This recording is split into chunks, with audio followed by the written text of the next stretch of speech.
Grafiña, un abrazo grande, presidente, ¿cómo va? Buen día, ¿cómo les va? ¿Bien?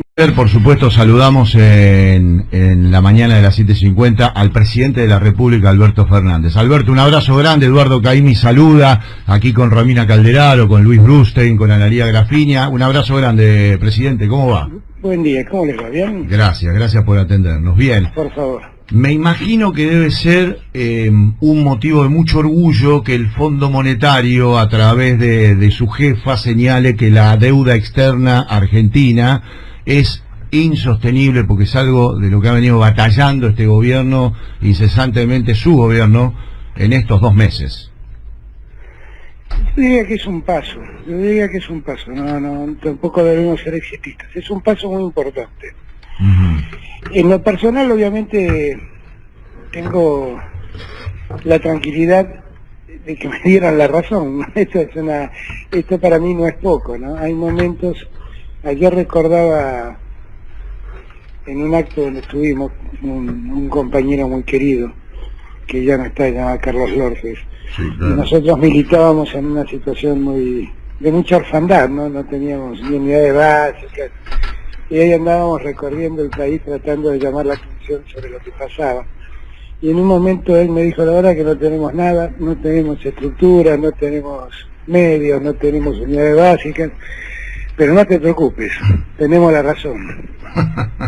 Y la verdad, a mí siempre me quedó grabada esa frase, porque yo, que soy un gran racionalista, dije, de verdad es que si uno persiste con la lógica, y la lógica es razonable, uno finalmente puede imponer sus objetivos. Y yo un poco lo que siento es que hemos logrado eso, porque cuando fue la campaña y yo anticipé al fondo, se lo dije por escrito, que estaba siendo responsable de un sistema de vaciamiento de reservas, y me salieron a acusar de cosas tremendas, y me acusaban de que éramos populistas, chavistas, que íbamos a dejar a la Argentina fuera del mundo, que nadie más iba a querer mirarnos. A este punto, donde fuimos honestamente a plantearle al mundo, fue el objetivo de la gira por Europa. Miren, esta es la realidad que nos ha tocado, esto es lo que recibimos, esto es lo que tenemos. Queremos cumplir, pero no queremos cumplir a costa de hacer sufrir a la gente, porque la gente ya sufre mucho. Y bueno, y que finalmente digan: los argentinos tienen razón, esta deuda es insostenible. Bueno, para mí es una gran tranquilidad. Cuando yo veo, me acuerdo que en septiembre, octubre, todavía las autoridades del Ministerio de Economía de entonces defendían la sostenibilidad de la deuda, cuando yo decía que ya estábamos en virtual default. Bueno, yo creo que es un triunfo de la razón lo que hemos hecho, es un triunfo de la razón, de que por una vez no nos apeguemos a dogmatismos y miremos la realidad. Y eso creo que lo hemos logrado, pero es un paso muy importante, sin duda, en la historia único. Sí. Pero queda mucho por hacer, ¿no? No, por supuesto. Ahora es un caso testigo, ¿no? La Argentina se transforma planteando este escenario y logrando este rótulo del Fondo Monetario, esta caracterización que hace el Fondo Monetario de la deuda externa argentina. Es algo que se va a retomar en el mundo, presidente. Yo lo que creo que es muy valioso es que el fondo revise sus métodos. Claro, porque Martín Guzmán, cuando todavía estábamos en campaña y nadie sabía que Martín iba a ser ministro, se fue a dar una conferencia a Ginebra ante Naciones Unidas y analizó, si yo no me equivoco, alrededor de 70 casos de deudas que el Fondo Monetario intervenido. Y en el 80% de los casos, o más, las políticas habían sido un fracaso. O sea, solo habían profundizado la crisis. Ustedes se van a acordar, porque fue ese seminario donde él habló, y uno de los casos que tocó fue Argentina, y entonces ahí los diarios le prestaron atención y dijeron: hay un Martín Guzmán que es cercano a Alberto Fernández que anda diciendo esto. Nadie sabía que iba a ser el ministro de Economía todavía. Sí. Y la verdad es que lo que el fondo en todo caso debe revisar es eso, porque no ha resuelto los problemas de la deuda en muchos países. Fíjense, por ejemplo, un caso que nosotros hablamos mucho, que es el caso de Portugal. Portugal, que tuvo políticas parecidas a las nuestras, de atención a los sectores más desposeídos, ponerle dinero a los jubilados, a los empleados públicos, para que mejoren el consumo y así volver a hacer crecer la economía. Pero Portugal, la deuda que tenía con el fondo, consiguió un préstamo del Banco Europeo, le pagó al fondo y siguió endeudado con el Banco Europeo haciendo su política, pero fuera del fondo. Entonces, me parece que el fondo es una buena oportunidad realmente para que revise, porque finalmente el problema de un acreedor es cobrar, no fundir al deudor, es cobrar. Sí. Entonces, me parece que puede ser una buena oportunidad para que el fondo revise esas cosas. Con el presidente de la República, Alberto Fernández, estamos charlando en la 7:50.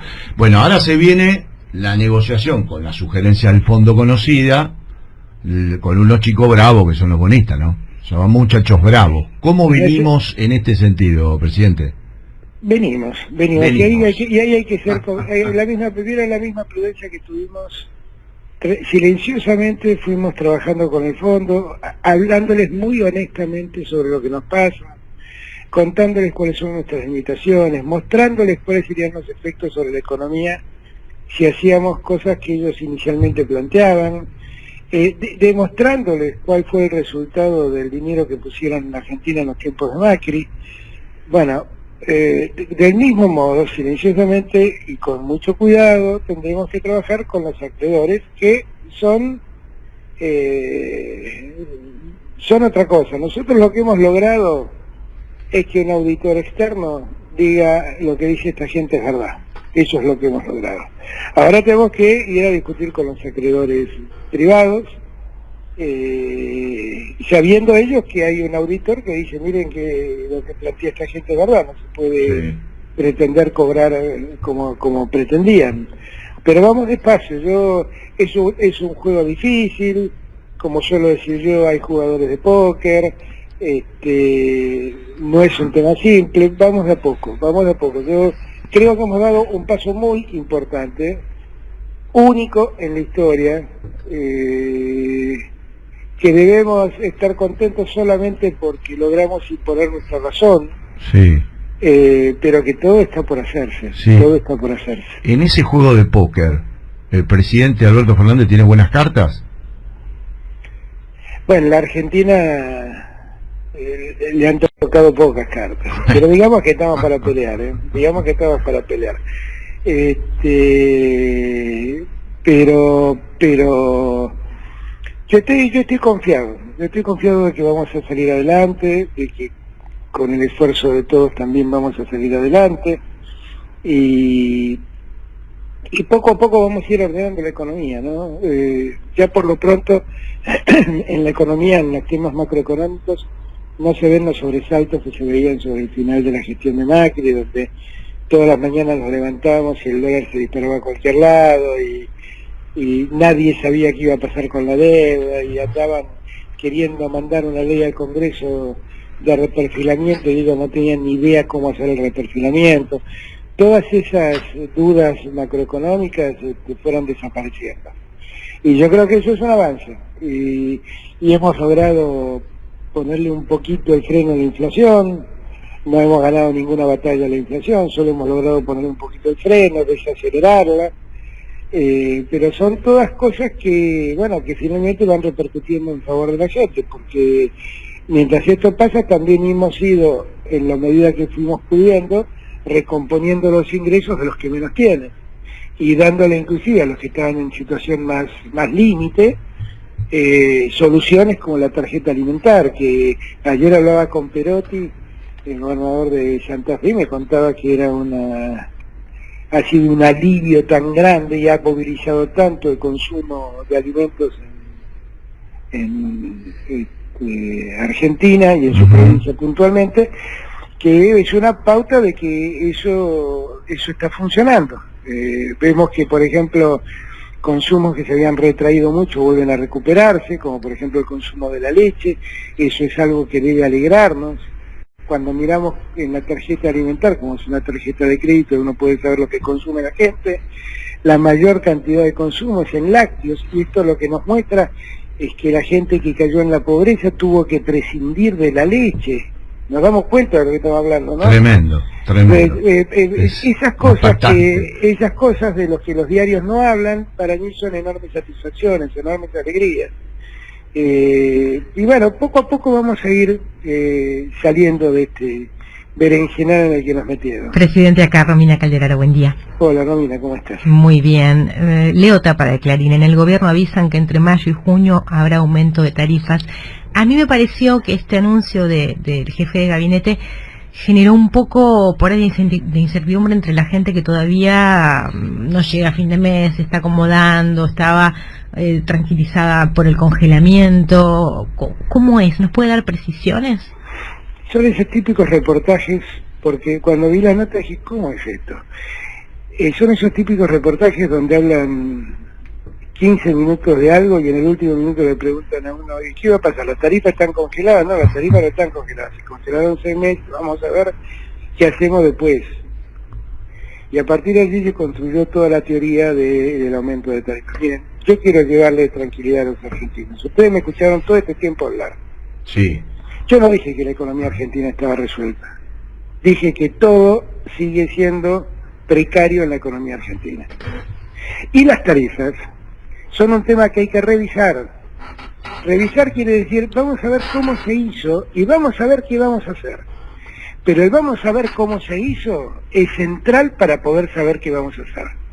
Porque cuando uno mira lo que pasó con las tarifas, se da cuenta del incremento enorme que han tenido en precios, las ganancias exorbitantes que han tenido algunas empresas, y todo eso lo pagaron los argentinos. Y lo que más llama la atención es que cuando uno mira en el 2015, el consumo, por ejemplo, de empresas era un poco más alta, bastante más alta que el consumo residencial. Claro, las empresas producen y gastan más. Y ahora resulta que las empresas gastan muchísimo menos de lo que gastan los residenciales. ¿Qué quiere decir esto? Ese sistema de tarifas también destruyó la industria, también paralizó las maquinarias, por eso se consume tan poco en la industria y los habitantes que viven en una casa terminaron pagando con creces tarifas de luz y de gas. Por lo tanto, nadie se apure. Yo no sé si en junio nosotros vamos a estar en condiciones de hacer eso, porque lo que a mí más me preocupa es que unos pícaros dejen de ganar en detrimento de la gente. Muy importante. Todo esto va a ser es actualmente objeto de estudio y revisión para atrás, saber exactamente quién ganó y cuánto se llevaron y cuánto pagamos los argentinos, y después veremos qué es lo que hay que hacer. Pero lo primero no es ir a dar aumento de tarifas. Por lo tanto, nosotros no tenemos en cartera hoy el aumento de tarifas. Lo que tenemos hoy bajo análisis es qué pasó, para saber exactamente de dónde partimos. Y lo mismo pasa con el transporte. Claro. Sí. Porque yo leí ayer aumento de transporte. ¿Por qué no dar un aumento de transporte si las naftas están congeladas y está congelado el gasoil? ¿Por qué vamos a dar un aumento de transporte? ¿Por qué? Yo voy a cuidar el bolsillo de los argentinos hasta el último minuto que yo esté acá, porque me lo han escuchado decir más de una vez.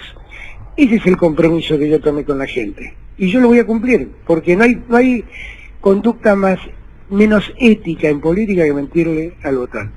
Presidente, usted prometió en campaña, y tiene mucha suerte Macri de que haya cumplido, no echarle la culpa todo el tiempo al gobierno anterior. Sin embargo, hay cosas que no puedo dejar de preguntarle porque me sorprenden. Usted habrá leído que en una reunión que tuvo ayer, después de sus largas vacaciones, Macri dijo que estaba preocupado por la economía. Eso por un lado. Por otro, Caputo celebró el comunicado del Fondo Monetario Internacional como si no hubiese tenido nada que ver con la toma del préstamo. ¿Le puedo pedir una reflexión sobre ambos temas? Bueno, más que debe preocupar la economía porque sus amigos dejaron de ganar, por todo esto que yo acabo de decir. Ahí lo entiendo. Sí, debe preocuparle que sus amigos dejaron de expoliar a los argentinos. Eso tiene razón, debe preocuparse, si ese era el objetivo de su gobierno, claramente. Yo la verdad es que no quiero... Te darás cuenta, Romina, que tengo opinión sobre todo esto. Sí, claro. Inclusive, me lo decís y me cambia el tono de la voz. Y es que es increíble. Porque me parece asombroso. Es increíble. Asombroso. Lo que creo es que nosotros tenemos un pueblo maduro y el pueblo se da cuenta de lo que estamos hablando. Yo lo que no quiero es básicamente volver a las riñas, ¿no? Porque yo lo que creo es que lo que la gente quiere es que le arregle el problema, no que le cuente quién es el responsable. Y yo quiero arreglar los problemas con criterios, con el mismo criterio que hice con el fondo, ¿no? Criterios de lógica y de justicia. Lógica y justicia. Miren, lo razonable es ver cuánto ganaron en todos estos años los amigos de Macri que producían electricidad, distribuían gas, y después ellos que se llenaron la plata, se llenaron los bolsillos durante 4 años, después vamos a ver si corresponde que los argentinos tengamos que pagar más, porque no es posible que siempre empecemos de cero. No es posible, porque acá hubo una política... ¿Hola? Acá una política precisa, decía, para que se llenen los bolsillos esas empresas en detrimento de los argentinos. Hubo una política que tuvo ese objetivo, como hubo una política de pedirle plata al fondo para fugar dinero. Entonces, no es posible que esto lleguemos nosotros y todos empecemos de cero. No, el que ganó lo que no debía, bueno, ahora va a tener que hacer un esfuerzo de devolver lo que se llevó indebidamente. ¿Y cómo lo va a devolver? En no tarifas para la gente. Entonces, eso lo vamos a revisar, y lo estamos revisando. Y estos conceptos, la verdad, son conceptos poco felices. A mí, créanme, no me gusta hacer política en los tribunales, pero muchos tendrían que estar en los tribunales dando cuentas. Muchos tendrían que estar dando cuenta en los tribunales de lo que han hecho. Pero bueno, no sé, eso lo harán, espero que alguna vez los tribunales vuelvan a ser tribunales y funcionen como tal. Pero bueno, no sé. Presidente, sí. Buenos días, le habla Luis Brustein, ¿qué tal? Hola Luis, un gusto. Sí. Bueno, un gusto pendiente porque quedamos en hablar al seminario y nunca se produjo el cafecito. Debo decir públicamente que soy un lector apasionado de las notas de Luis, y alguna vez que nos cruzamos y me la presentaron y dije, vos sos Luis. Sí. ¿Cómo estás, Luis? Bien. Yo le quería preguntar por una cosa, que lamentablemente hay una riña que asoma en el horizonte, porque con el anuncio del fondo los bonos bajaron mucho y aparecen los fondos buitre así en el escenario de la deuda otra vez, lo cual implica otra vez judicialización y demás. ¿Están previendo esa perspectiva ustedes? Sí, absolutamente. De todas maneras, no confundirnos, porque hay una diferencia entre este presente y lo que nos pasó. Sí. La diferencia es que tenemos un auditor de la talla del Fondo Monetario que dice lo que dice. Sí. Claro. ¿Ok? No es que... Ahora no es que nos pusimos en caprichoso, fuimos a la tribuna de la cancha de fútbol y dijimos, no pagamos. No.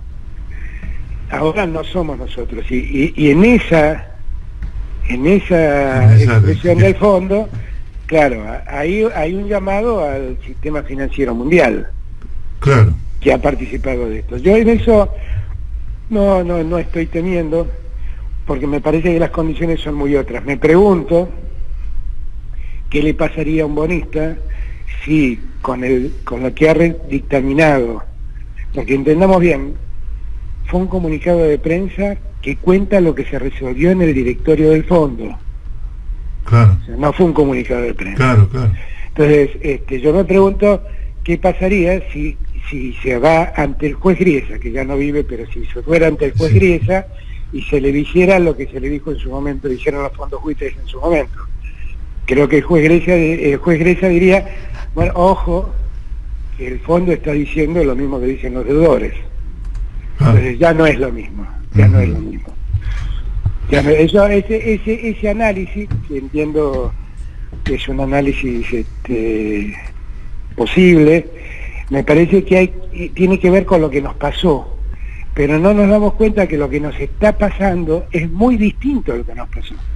Esta posición del fondo, la verdad que es apasionante para uno que mira la política como periodista, ver esta declaración del fondo, que parece un cambio de 180 grados, ¿no? Toda su historia.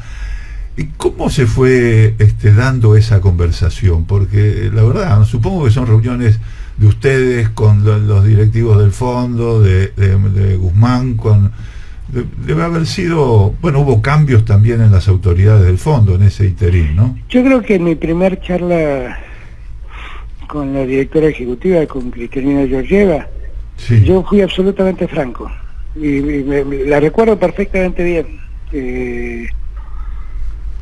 Yo le conté todo lo que a mí me había tocado pasar entre el 2003 y el 2007, fundamentalmente el del 2003 y el 2005. Cuando nosotros llegamos con Néstor, la Argentina estaba en default y el Fondo Monetario Internacional había suspendido toda asistencia a la Argentina durante un año. Llegamos en el 2003, empezamos a negociar con el fondo porque estábamos sin ninguna asistencia del fondo y de ningún organismo internacional, ¿no? Y entonces yo me acuerdo en aquel momento había un director ejecutivo del fondo, el cargo que tiene Georgieva, que se llamaba Keller, un alemán, Sí. que era un político. Ajá. Keller a su vez, que después terminó siendo presidente de Alemania. Sí. Y en una charla que yo tuve con él, el fondo venía como era un stand-by, nos ponía también ciertas condicionalidades, las de siempre. En aquel momento nos reclamaban que privaticemos la banca pública, que acotemos las jubilaciones, el gasto previsional. Previsional. Y había un tercer elemento que para nosotros era muy discutible, porque para nosotros era el modo de motorizar la economía. Nos decían que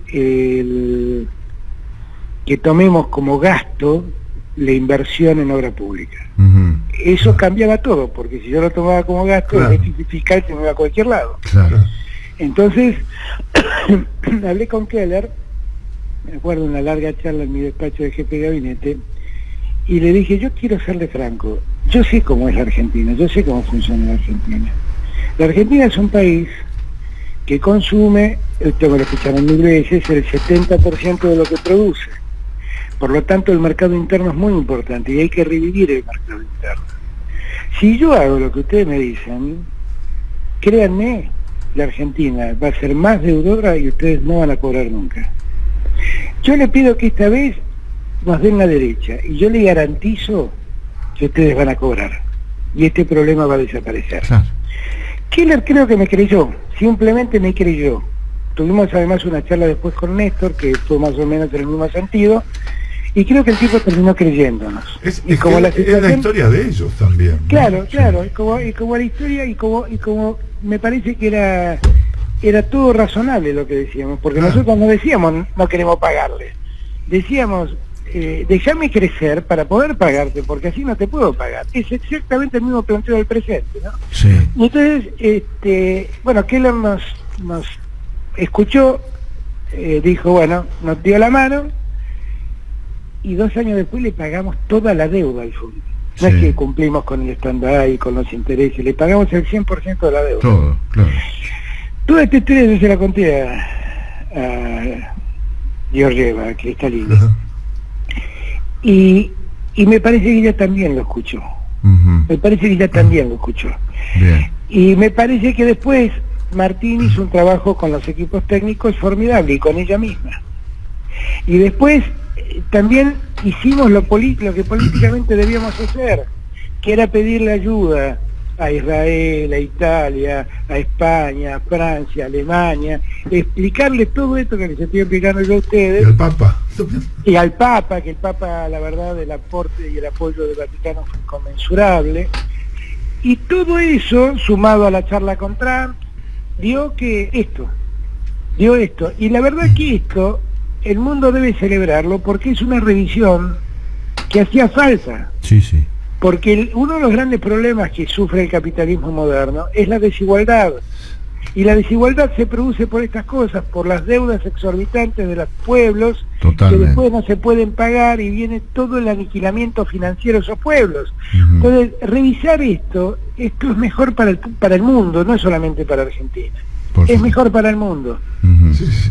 Estamos hablando con el presidente de la República, con Alberto Fernández, lo cual es todo un privilegio. Por supuesto que Alberto, elancado con estas cuestiones que tienen que ver con el frente externo, en esta búsqueda de reconstruir al país, voy a hacerle dos consultas que tienen que ver con las cuestiones de la gente, del día a día, de la pelea del día a día. Salarios.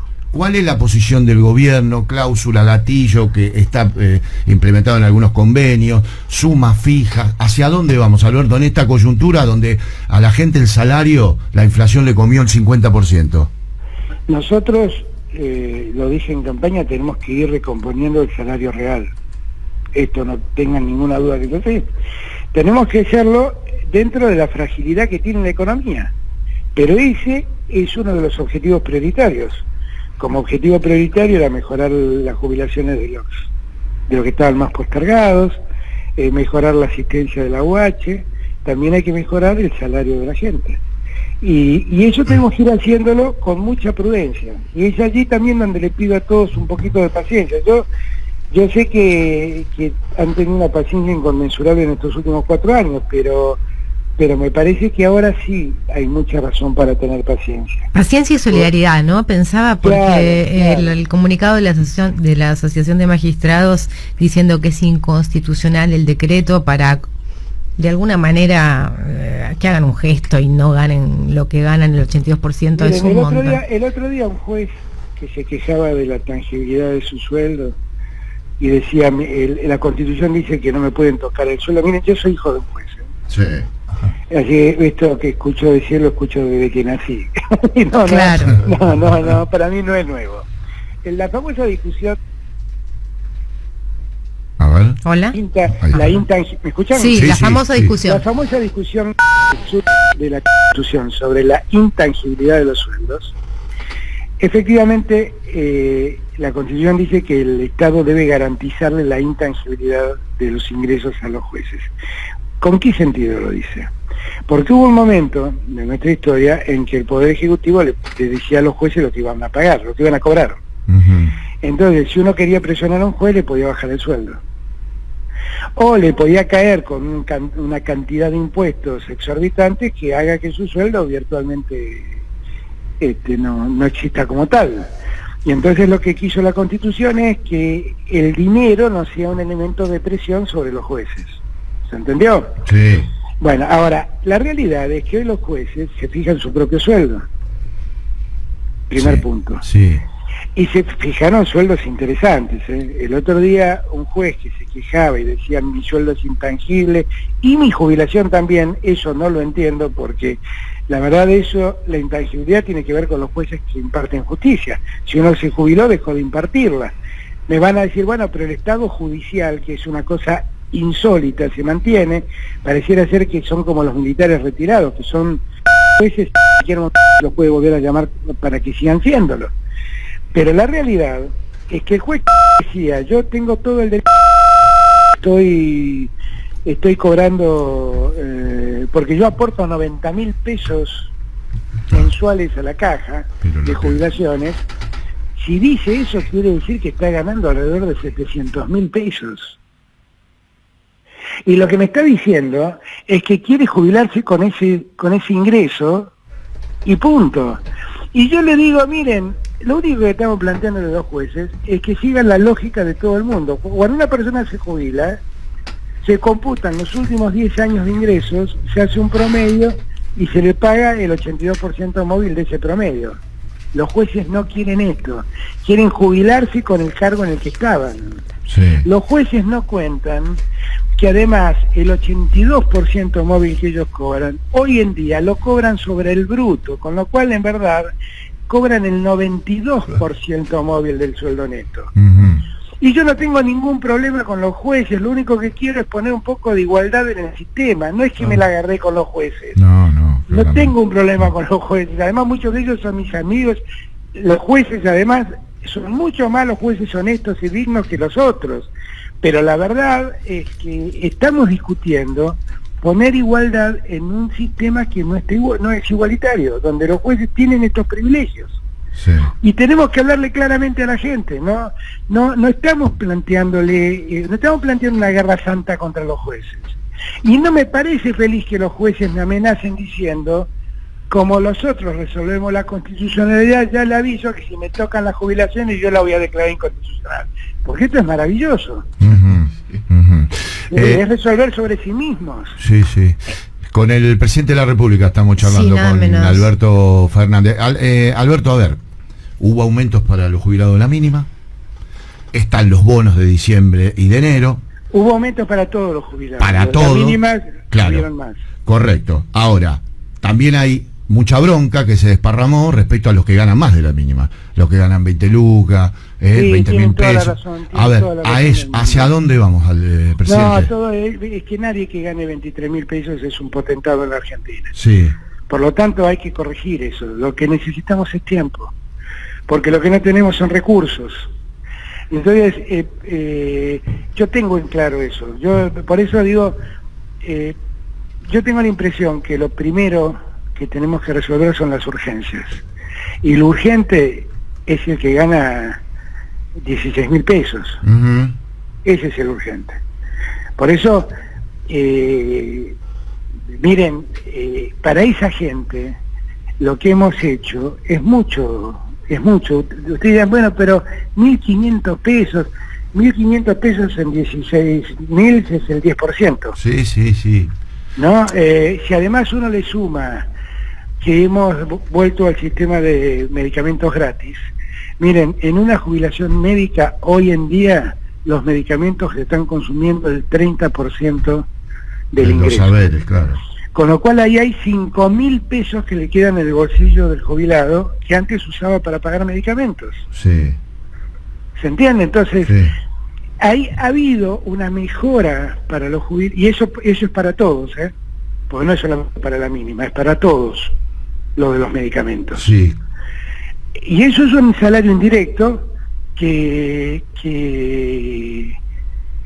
ayuda, colabora, que ayuda mucho, por claro, supuesto. y que corrige mucho. Pero está muy bien, presidente, que le hable a esa franja, porque entre 16.000 y 20.000, si bien hay 4.000 pesos de diferencia, la verdad, con un peso tan depreciado como el que tenemos lamentablemente en el país, se necesita también de una ayuda, de un respaldo para los que ganan 20.000 pesos, 25, claro, 30. Pero a ellos el tema de los medicamentos también. Sí, sí, los abarca, por supuesto. Sí, o sea, sí, está claro. Y si ellos estaban ganando 25.000 pesos y gastaban 5.000, hoy objetivamente es como que le quedaron 5.000 pesos más en el bolsillo para poder disponer. No es poquísimo. Yo quiero que entiendan, yo no estoy hablando de que me parece que estas son sumas maravillosas, es poquísimo, pero poco a poco vamos corrigiendo situaciones que eran situaciones. ¿Ustedes se acuerdan que a los jubilados les sacaron los medicamentos, hicieron un censo y decían que un abogado que tenía un autito no tenía por qué tener el privilegio de tener... Sí. ¿Se acuerdan? Todo eso desapareció, sí. Todo eso desapareció. La teoría González Fraga de la vida. Claro, el jubilado que tenía un departamento no tenía por qué tener medicamentos gratis. Ah, sí, correcto, claro. Y uno decía, ¿y por qué? Si trabajó toda su vida, ¿por qué no puede tener un departamento? Bueno, todo eso desapareció. Y todos ellos están recibiendo los ingresos por los medicamentos gratis. Entonces, yo lo que pido es que tengan presente que llevamos 60 días. Yo sé que en la Argentina el reloj funciona a otra velocidad, pero llevamos 60 días de gobierno.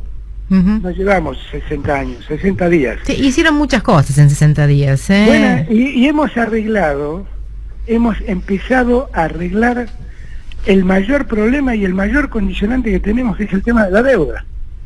Nosotros ahora tenemos un poquito más claro cuál es el horizonte, pero hasta hace unos días atrás no sabíamos muy bien cuál era el horizonte. No, claro. No sabíamos si íbamos a poder pagar, si el fondo iba a entendernos, si íbamos hacia el default, si no íbamos hacia el default, no sabíamos. Y no es todo lo mismo. Porque para que todos me entiendan, este año tendríamos, no las tenemos, pero tendríamos que cumplir alrededor de deudas por alrededor de 9.000 millones de dólares.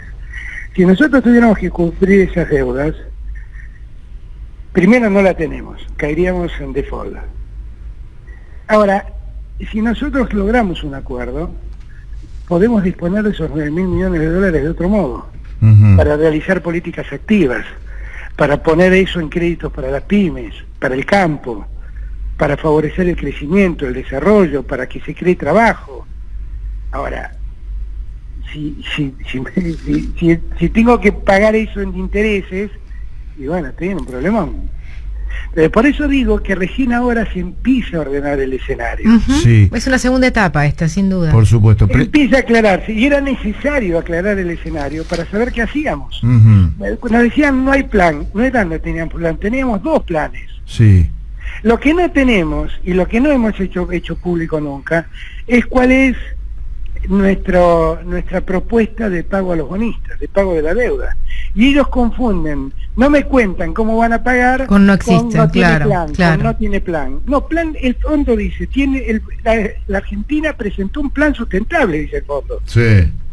Plan tenemos. Lo que no hemos contado nunca, porque es obvio que no lo vamos a contar, es cuál es el programa de pagos.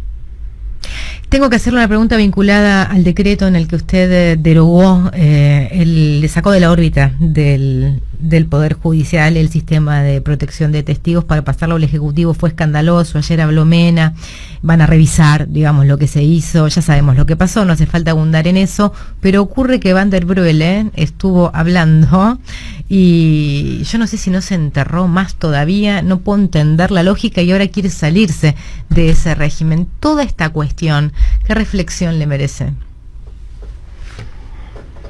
Yo hace 30 y tantos años que enseño Derecho Penal en la Universidad de Buenos Aires. La verdad que a mí todas estas lógicas de arrepentidos y de testigos privilegiados les tengo miedo. Siempre he sido bastante reacio a eso, porque en verdad encubren sistemas de explotación de la miseria humana. Y muchas veces conducen a enormes injusticias, porque para salvarse uno entierran a otro. No voy a hablar de la Argentina, voy a hablar de Brasil. Un condenado vio reducir su condena casi a la mitad con solo decir que él creía que el departamento, que una empresa constructora le había regalado un departamento a Lula. Y eso bastó para condenar a Lula y le bastó a él para ver reducir su pena. Son sistemas muy perversos, muy perversos. De todas maneras son ley en Argentina. Yo cuando salió la ley despotriqué en 20 idiomas. Sí. Ahora me di cuenta que me graban las charlas, las clases en la facultad. ¿También? Sí, yo grabé una vez, pero fue para hacer una nota. Pero en tu caso era público que lo estabas grabando. Sí. Pero me han grabado una clase de autoría y participación donde hablo de asociación ilícita, se convirtió en una nota en algún medio. Sí. Pero lo que digo es, igual no importa, porque es lo que pienso, es lo que he dicho siempre, es lo que he dicho siempre. Me parece que son métodos, son sistemas muy perversos, que proliferaron en algunos lugares del mundo en el combate contra el narcotráfico y contra el terrorismo. Y después lo terminó usando para cualquier cosa. Claro. Yo creo que hay que ser cuidadoso, y lo que estamos haciendo es volviendo todo a su punto de origen.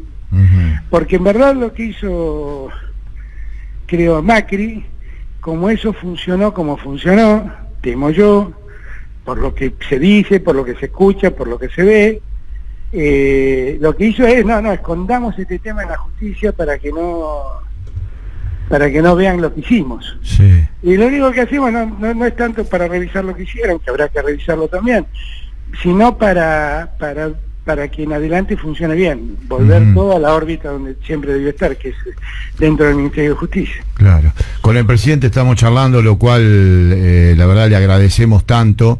Alberto, la inflación bajó, el INDEC lo marcó, pero hay un rubro que es el de los alimentos que se fue para arriba. Hay una remarcación bruta, los muchachos son bravos, otros que son bravos también, Alberto. ¿Cómo hacemos para controlar eso que también pega en el poder adquisitivo del salario, afecta el día a día de los habitantes de este país, hayan votado o no por Alberto Fernández? Y es un tema crucial, que hay que controlar, diría yo, con la aplicación de precios cuidados y demás, en cada supermercado, en cada mayorista, en cada esquina.